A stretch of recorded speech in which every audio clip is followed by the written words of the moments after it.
What's up, guys? Welcome back to another episode. And what I've got today is a guest who is based in the US and originally from Colorado Springs, but he's actually based now in the Florida area. And we have a talk about buying land. Now, raw land. This is not something that I was familiar with myself. I have bought land that I can kind of see as, we'll say, development land, obviously. But this is where you buy land and maybe you're never going to build on it. Maybe you're going to just turn it into like a dirt track or something like that. This is something that obviously in a place like the US, perhaps it's a little bit more common. But what I particularly found interesting about this conversation was the way in which Brent is actually looking at structuring the deals. If you're asking somebody to pay you 200,000, they have to go off and they have to try and raise finance of that kind of size. Whereas if you can go up to somebody and say, listen, pay me 1,500 a month for the next 30 years, whatever, if that works out mathematically, this is a really accessible deal for the vast majority of people. And all of a sudden, you have got money coming in, and he talks about the rate that he charges for that. And so you actually end up making a sizable profit on this.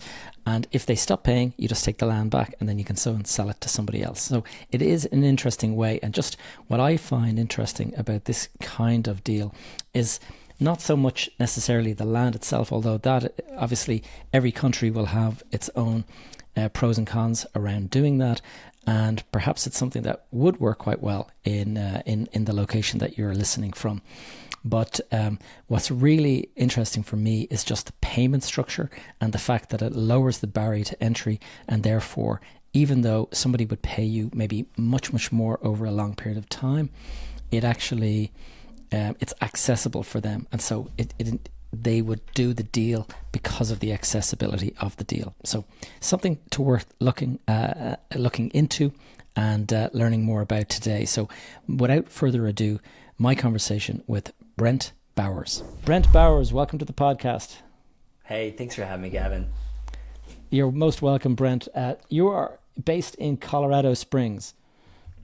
Yeah, I'm actually not there anymore. That's where I started out at. We're now in Florida. About to be heading to Germany here for a little while. We travel all over the place. But home base is now Florida. My brother's home base is Florida, so it's funny that you say Whereabouts is he at? We might be close. He's in West Palm Beach. Yep, I'm probably an hour and a half away from him, maybe. Okay, cool. It's funny, he's in Dublin at the moment.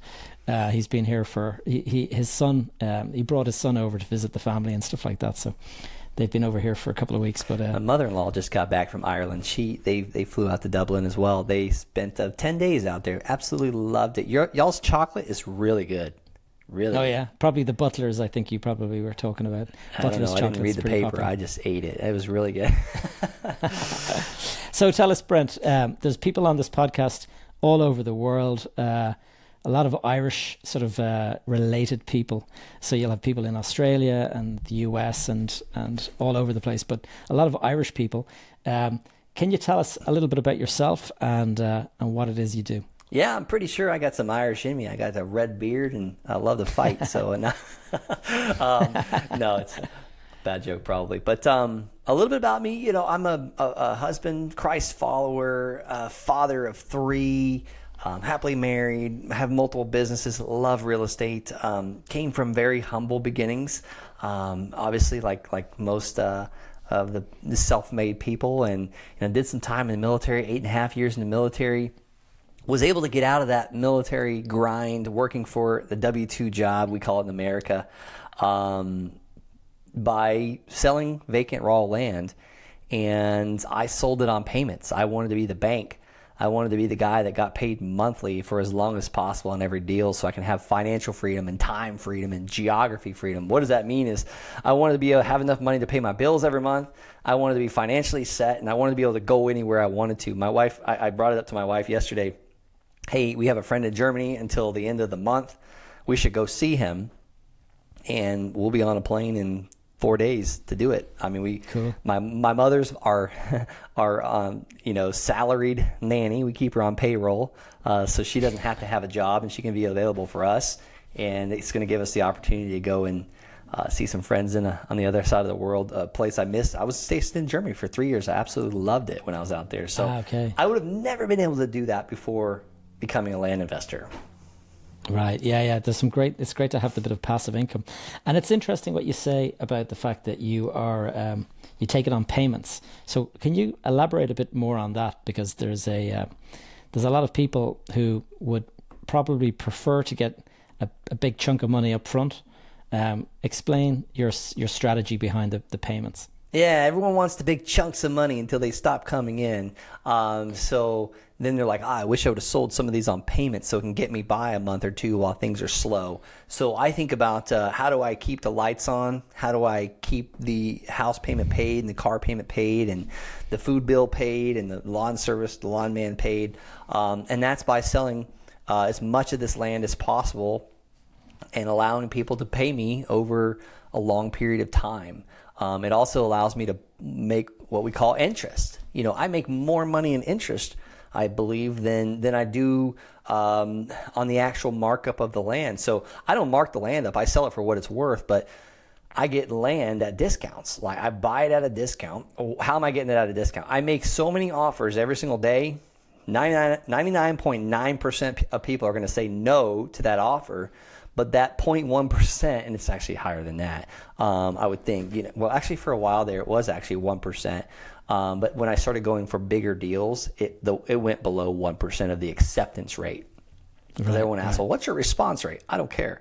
I want to know what the acceptance rate is when I track those key performance indicators. But yes, you're right. The big chunks of money is very, very addicting. It's not very sexy to say, I'm getting $500 a month for the next 30 years on this land.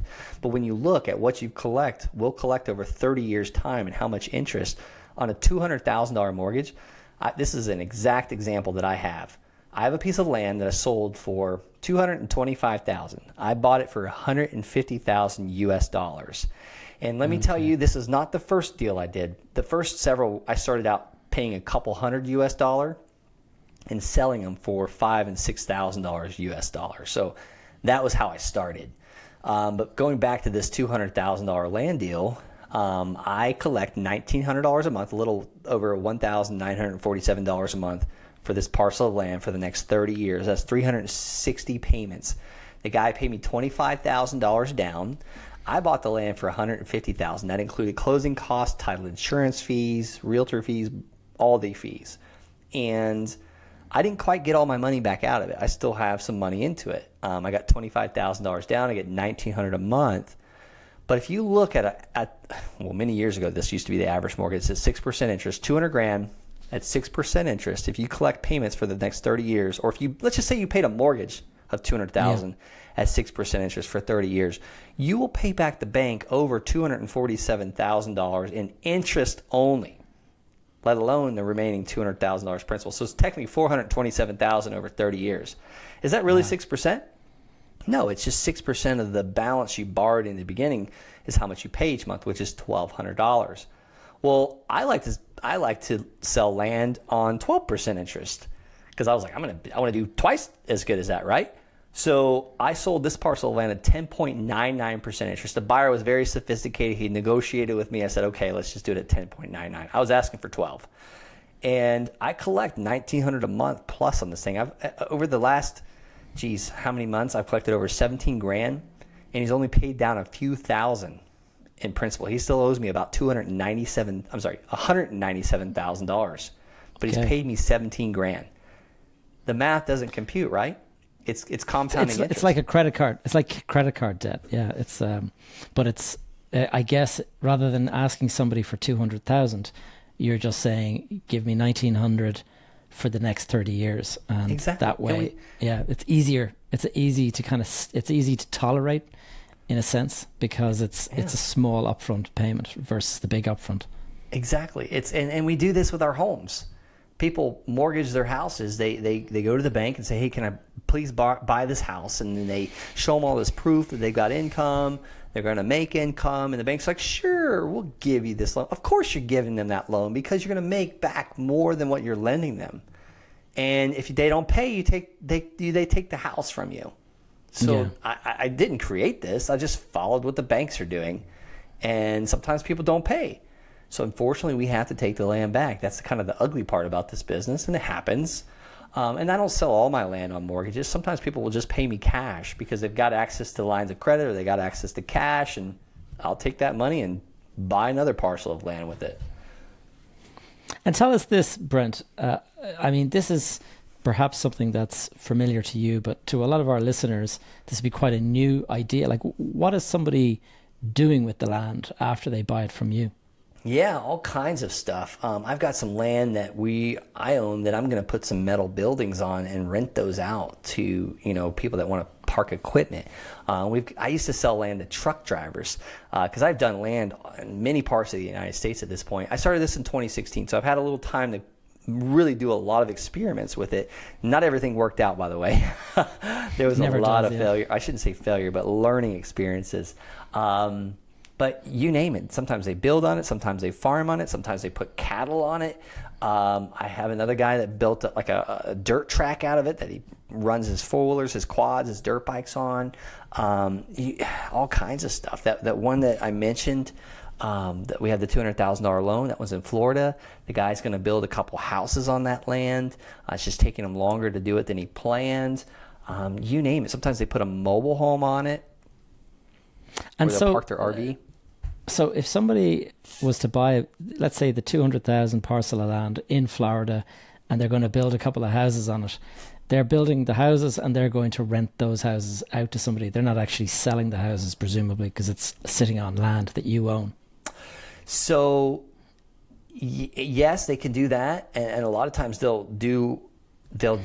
See, here's the reason why I don't care if it's a 30-year mortgage or not, because most of the time people never pay more than 7 years. And the banks figure this out. They move every 5 to 7 years. So they'll either sell the land, or they'll get a construction loan and build on the land, or they'll stop paying for the land. So when they get that construction loan or they sell that land, we get paid off. That construction loan, the bank's going to pay us off. So I really don't care whether it's 1 year or 7 years. It's best if they sell before 7 years or pay me off before 7 years, is because after 7 years, their monthly payment really starts paying down that principal balance very quickly. Right. Because if you look at 30-year mortgages, the amortization schedule, mortgage means basically death term. Really, it's sad that we get these things. And amortization schedule is to slowly kill it. Amortize. So if you look at the first 7 years, it's pretty much all interest. Yeah, I've seen that before. All right. Yeah. People don't realize that when they're taking these loans out at the beginning. And how did you get into this, Brent? Like, explain how you stumbled upon it. Is this something that's kind of common in the Colorado area? No, not at all. I was in the house wholesaling space where I would get a house under contract at a discount, and then I would sell it to a cash buyer or a house flipper or someone that want to renovate it and sell it on the open market. And I was trying to do that, but really the whole goal was to make enough money to get out of the military. And I was struggling with the houses. I was spending a lot of money on marketing, and no one was calling, or I would send some mail out and spend a bunch of money on mail that I didn't have, and then I'd go to the field to train with the Army, and then the phone would be ringing, and I couldn't take those calls. And by the time I got home, those deals were gone. So it was really lost opportunity. But I heard a guy just on a podcast just like this talking about how he was going to these tax auctions and buying these tax auctions or tax deeds and paying the back taxes for these parcels of land, and then eventually getting the land via foreclosure. And I didn't understand all that. It seemed pretty complicated. But he was saying, like, I am doubling and tripling and quadrupling my money overnight because I go on Facebook Marketplace and sell it. And I was thinking to myself, I know how I can get a list of people that are behind on their taxes. And I started mailing that list immediately, a postcard. It was a simple postcard that said, hey, my name is Brent. I'd like to buy your land in El Paso County, Colorado, which is where Colorado Springs is at, while stationed at Fort Carson, Colorado as a full-time Army officer.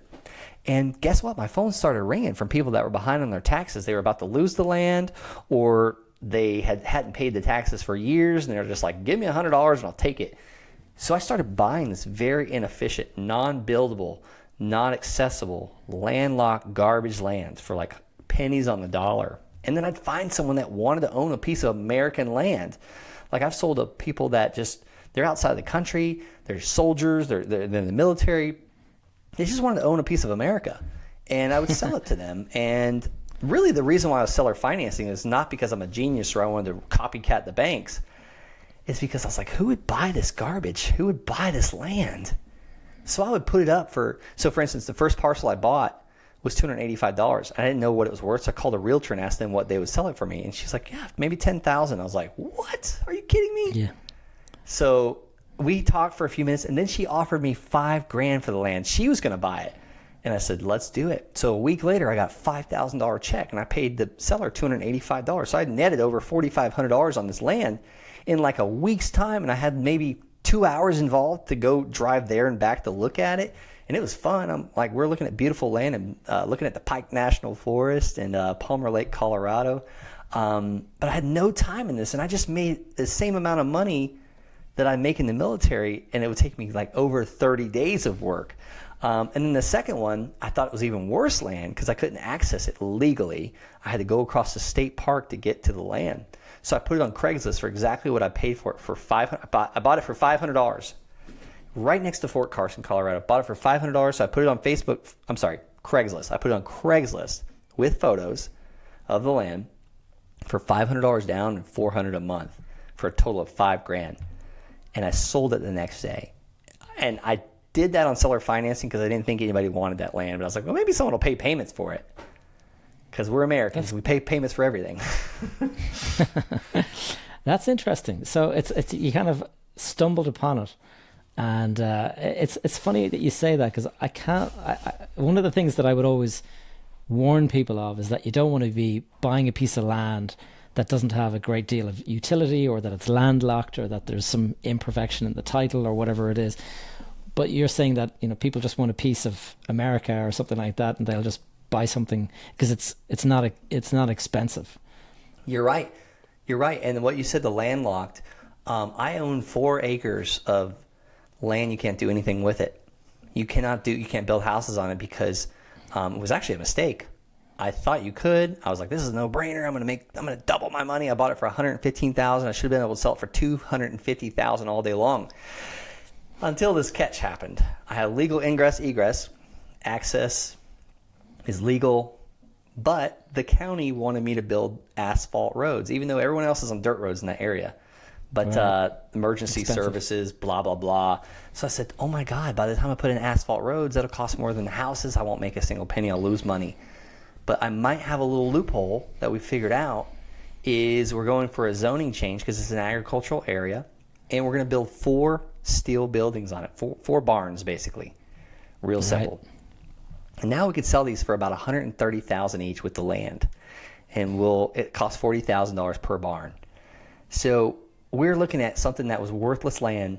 Now I should make a profit of about $45,000 per parcel. So the goal is, as soon as we get the permit in hand, which I don't have it yet, this is still theory. I just hung up with the planning and zoning right before this call. Is if this works out, we're gonna sell 2 of them, and I'm gonna keep the other 2, and rent out the other buildings and other 2 buildings for like $1,000 a month for the rest of my life. Yeah, they're free and clear, 100% paid for.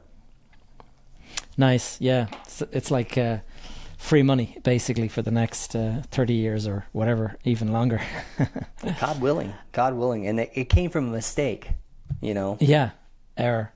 And what about? I mean, if you want to build on a parcel of land, what are the kind of permits and restrictions? Like, we have quite a lot of restrictions here, and also it needs to be zoned first of all, and then if it's zoned, then you need to have it serviced. So you need to have power, water, and sewage. Now presumably you can build like some sort of a sewage collection, like septic tank or something like that. This is rural land you're talking about, presumably. Not all of it. No, not all of it. And I'm glad you brought that up. Yeah, you want to make sure there's access to the land. How are you going to get your water? How are you going to get your electric? How are you going to access that land? And I actually have a due diligence checklist, or we call it the land buying roadmap. I'd love to offer it to your audience as my free gift, or let me come on your show. They could just go to thelandsharks.com/DD. That stands for due diligence. And it's a lot of the things that have kind of been roadblocks in the past for me that I always make sure is my little checklist of Like, it's okay if it doesn't have water, but how are we going to get water? How are we going to get electric? How are we going to access it? Is it dirt road? Is it grass road? Is it trees still? So that's one thing that kind of helps keep me on track, and a lot of the answers to the questions that you just asked. Also, that postcard that I started in 2016, it still works for me today. You know, I send some other variations of it. We also do land offer letters where we send them a purchase agreement, and all I got to do is send it back and sign it and send it back, and now we bring it to the title insurance company and we buy that land with it. But if anybody wants a copy of that postcard that I started out with in the beginning, again, the landsharks.com/postcard. Go download it and start mailing landowners today. Take action on this stuff, just like I did with that podcast in 2016.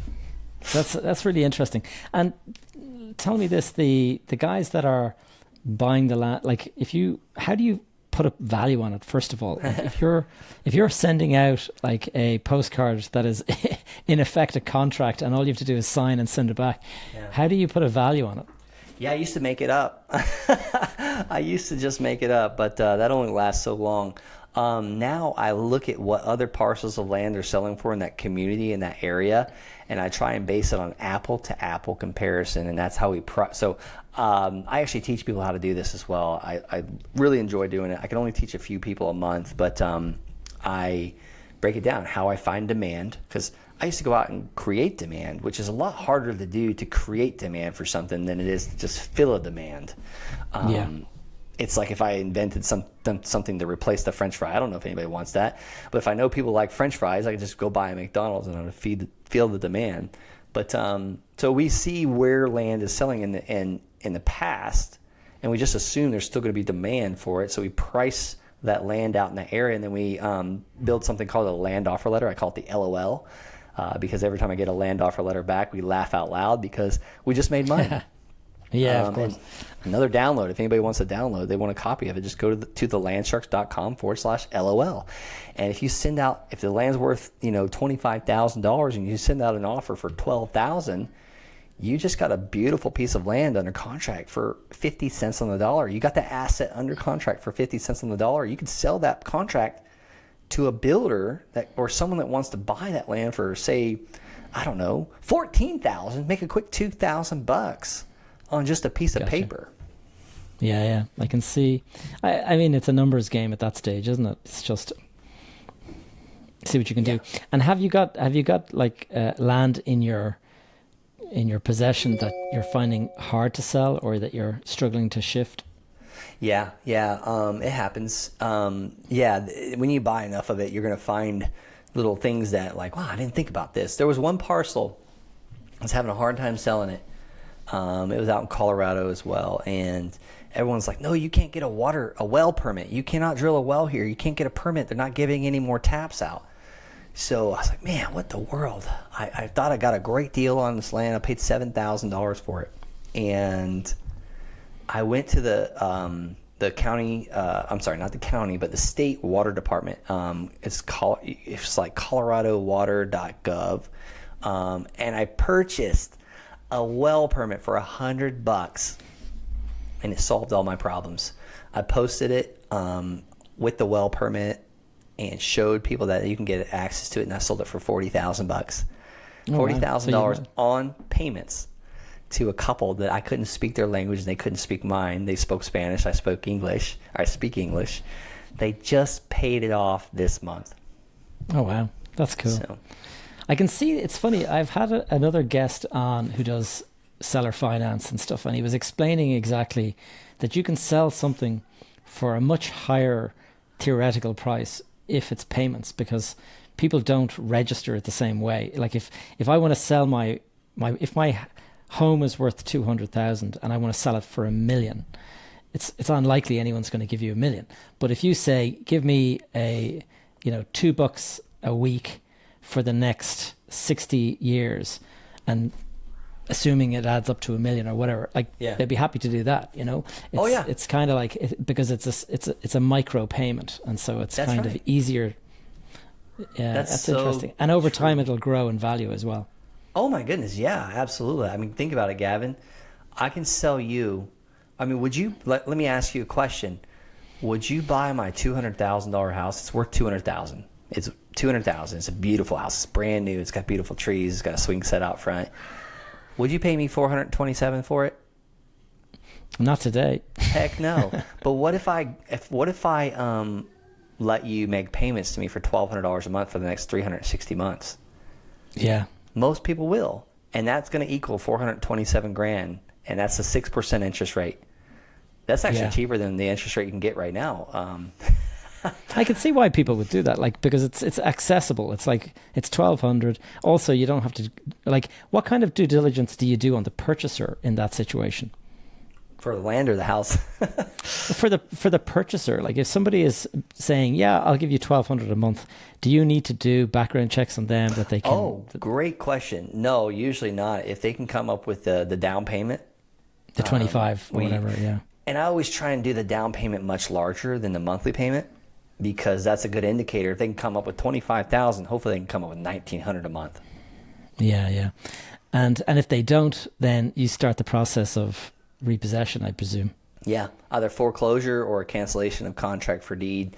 And I highly recommend people, whatever county you're doing this in, go off of like foreclosure laws. And great thing about land is no one's laying their head there at night. Yeah, that's what I was thinking. Yeah. Yeah, so you don't have to deal with RESPA and Dodd-Frank, but you got to be careful too. You got to be careful with the usury laws, because that's why I do 12%. It's like pretty across the country.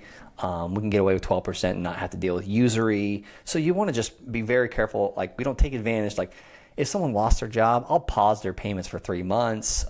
We have a lady, I might have already mentioned this. She's transferring her land to a friend because she just can't pay for it anymore. Little things like that. Like, at the end of the day, I have so much land available for sale. I'd rather, if someone's paying me, I'd rather just work with them however possible. We've modified the loans for free to where it's like, I can't afford $400 a month. Well, what can you afford? So we've lowered the payment. We've lowered the interest rate to 0 for some people. It's just, I hate payments, that I'm a pushover sometimes, but at the end of the day, it's like, a lot of people, like, I had some people that have walked away from land that have paid me like $7,000. They just disappear. I'm just like, how can someone do that? It's nuts. You'd be amazed the people that I've met over the years that they come in and they sign a contract, and then they walk out the door, and you call them the next day and the phone is like not working. Yeah. And you're like, oh, what happened there? And then you email them and it's like bounces back, and you're like, what was the point of that? Like, the guy went and sat down with me and agreed all these terms and signed a contract, and then literally the next day he's vanished into thin air. And it's like, I have no idea like what drives these people. Yeah, it's crazy. Do you collect money before they sign the contract? In the case at the time, no, we weren't. And like, the guy, it was for a lease on a unit, and the guy was saying, oh, look, I need to go and I need to speak to my bank, and we're going to come back and we're going to start, investing in the unit immediately and all that. And then he just literally, like, out of thin air, like, he just disappeared.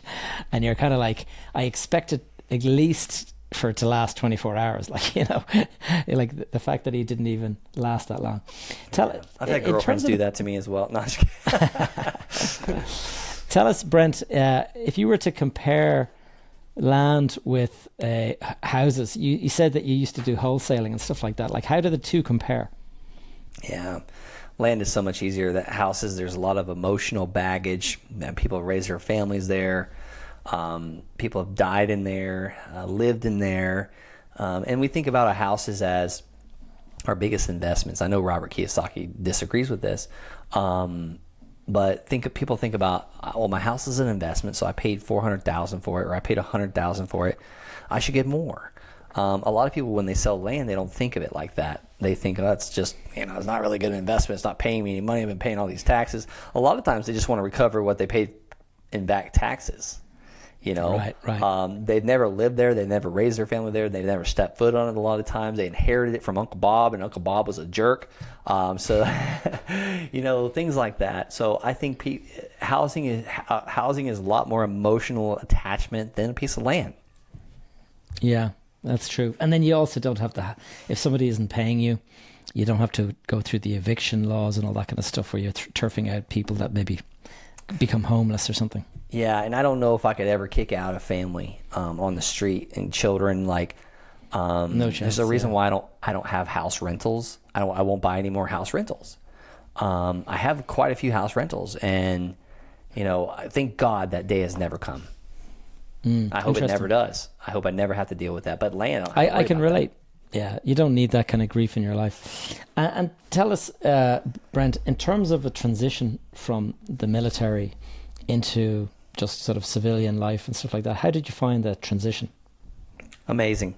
Absolutely amazing. I pretty much just recently stopped waking up at 4 a.m. every morning. I still stay very active, but I got out in 2018. I haven't had a real job since May 2018. I think that's like 6 years or something like that.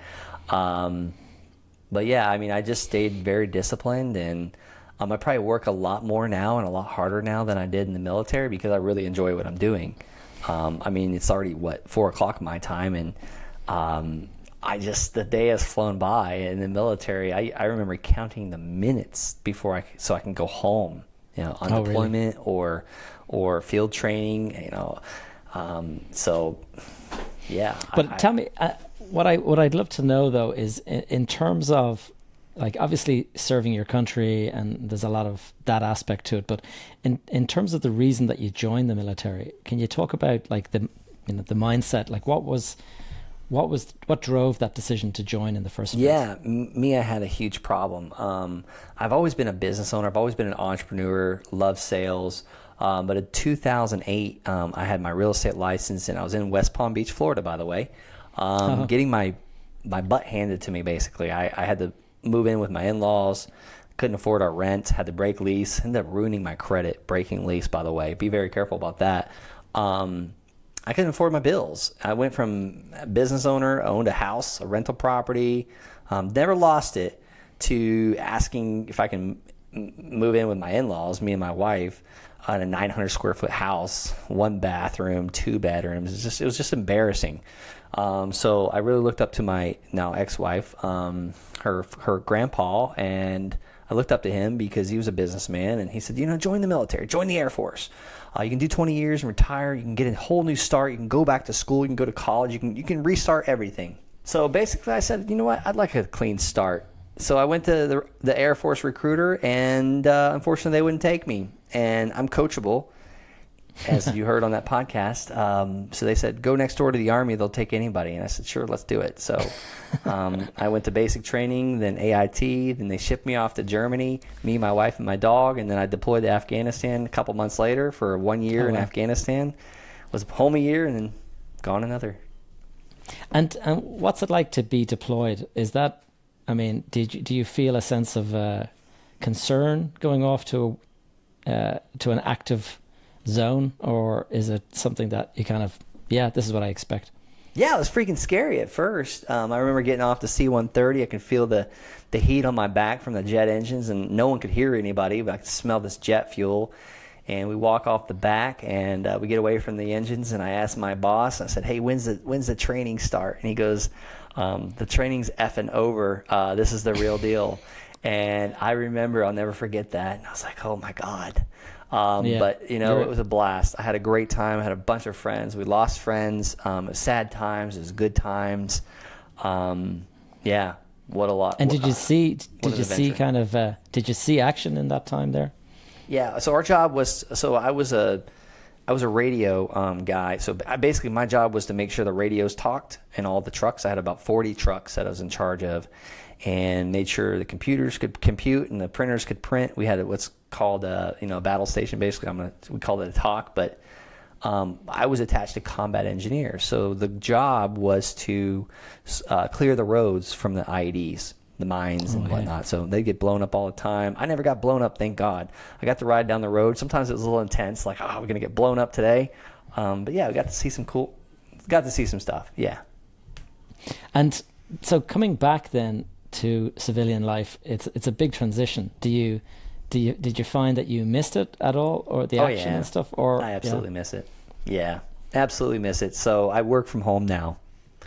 So the highlight of my day is I got to go jump in 43-degree cold water. When Ireland's probably not, that's probably nothing for you guys, but I'm in Florida. It's like 100 degrees here all the time. So the highlight of my day is to get into a cold plunge, so I have a little excitement in my life. Yeah, you don't decide to like juggle hand grenades or something like that for a bit of excitement. Hell, no way. And in terms of like military training, does that, like in terms of discipline and all of that stuff, presumably it builds a bit of resilience and strength of mind and stuff in you, and that's an advantage to you now on the outside? Yeah, I think so, because like we're doing a deal right now we could potentially make about a $1.5 million on, but we can lose money too. But if you lose money, like, you don't lose your life, you don't lose your friend. Like, it's just different. Like, business, no one dies. Hopefully, God willing, like, you shouldn't die anyways. The military, it's like, it's just people die all the time, not even in war. Like, there's training accidents. People get ran over by airplanes and boats, and like, just, it's dangerous stuff. I mean, but, it's a lot easier. Business is a lot easier. I'll leave it at that. Got it. Yeah. And in terms of like just mindset kind of related stuff, that getting up at 4 a.m. and the kind of discipline that you were talking about, have you found that helps you in terms of just work life? Absolutely, yeah. There's been some stuff where it's like I've accomplished more. When I was getting up at 4 a.m. For the last many years, and I had to do it in the military too. To build my business before I got out, but I was accomplishing more, by 5, 6, 7, 8, 9, by 9 a.m. Like, because I've already been up for 5 hours getting stuff done. Then by 9 a.m. most Americans are just getting to work. I've already accomplished, a half day's work type thing. Yeah, there's a lot to be said for it. All right, I'm an early riser, and it's like I never did any military training or anything like that, but I think it just gives you an edge over others, Absolutely. So, Brent, I'm just conscious of time. In terms of a couple of questions that I like to ask my guests, and before I do that, does land suffer the same kind of ups and downs in terms of pricing that residential land does when there's a downturn? Yeah, absolutely. The land follows the housing, and that's another reason why we buy it at such massive discounts, is because, if things change tomorrow, like, I want to still be able to sell it for what I've got into it. Yeah, absolutely. So, and I like to ask my guests a couple of questions around, first of all, the best advice that you ever got. I don't know. Around land, we'll say. Around making a land investment. What's the best advice you could give somebody around buying or selling? Yeah, land? just make sure that you're just making sure you know what it's worth. We want to see apple to apple comparison, same area, same size. If a parcel of land sold for a lot more, why did it sell for that much more? And everything else is selling for this much. Was there electric and water and sewer on it? Were there utilities ran to it that you didn't know about it? You don't see a building on it, but there could be stuff underground. But also, you've got, if somebody owns the adjoining land or something like that, they're a special purchaser, so it could be worth their while to buy it to kind of complete a parcel, whereas somebody else wouldn't see that value. Yeah. So I have a piece of land right now I'm about to sell to the city. They're lowballing me on the offer. I know they're the number one buyer. They're the highest potential buyer, and usually the next door neighbor is the highest potential buyer, especially the larger parcels. When you get into the larger parcels, the neighbor that owns the next one next door usually wants to own more. The landowner always wants more land. Yeah, but it's like land assembly. You complete you just keep on growing it until you have a really decent sized parcel. And so it makes sense that person will pay more than the average person. Mm-hmm. Emotions. Yep. Yeah. Not in my backyard. The best land to sell is to buy land next to a house and, sell it to that neighbor so they can keep that view. Yeah, exactly. Because no one wants to look at the side of a wall. And Brent, if you had an opportunity to speak to your younger self, let's say 20-year-old Brent, what advice would you give that young man? 20-year-old Brent, I would give him an area and say, go buy every parcel of land in this area. I don't care if you can't afford to put gas in your truck. Borrow the money, partner with these people, because this land that was all $1,000 for a parcel back then is now going for $35,000 an acre. That was when I was 20. That was only 18 years ago. And I didn't have the money back then, nor the knowledge or the inclination or the land. Why would I buy land? That doesn't pay me anything. I was in the rentals back then. Because rentals, I can buy it with a mortgage, I can insure it, and then I can rent it out to some lowlife that's going to trash it, and then I got to evict them. And then I spend my entire life savings that I had in the military to renovate that property. Why would I buy land? It doesn't pay me any money. And then I learned. Yeah. It's the markup, yeah, exactly. It's a big and I would benefit there. I would have sold all that land too, seller financing, because 50% of this stuff I'll get back because people aren't paying me, so I'll take it back and I'll sell it again for next time. 20 years from now, that land might be worth $60,000 a parcel. Yeah. And if somebody stops paying you, then you just simply take it back and sell it again. Yeah, it's great. Brent, how can people find out more about you and your business? Yeah, if anybody wants to schedule a call, just go to thelandsharks.com. I'd love to hear what you're doing, how I can walk you through your real estate goals, show you what I'm up to. I coach a couple people a month. Can't coach everybody, but if you want to kind of I put out videos every day too on my social channels. Brent L, as in land, Brent L. Bowers. Good stuff, Brent. Well, I'll put some links in the show notes, and I'm sure we'll get some new followers for you. Great to have you. Thanks, Gavin. God bless you, man. Have a great day. All right, guys, I hope you enjoyed that episode with Brent Bowers. I just wanted to send you a quick reminder that my accelerator course, the intake that I opened up for October, it is currently live, and we will be starting a new intake in January. And so you can obviously send me a message if you're interested in joining the January intake. But we still have people currently joining at the moment. So it's if it is of interest to you, you'll find a link in the show notes below. And so go and check it out. And I'd love to have you in the program. Quite a few people joined recently, and therefore it'd be great to add some more to the family. Talk to you soon.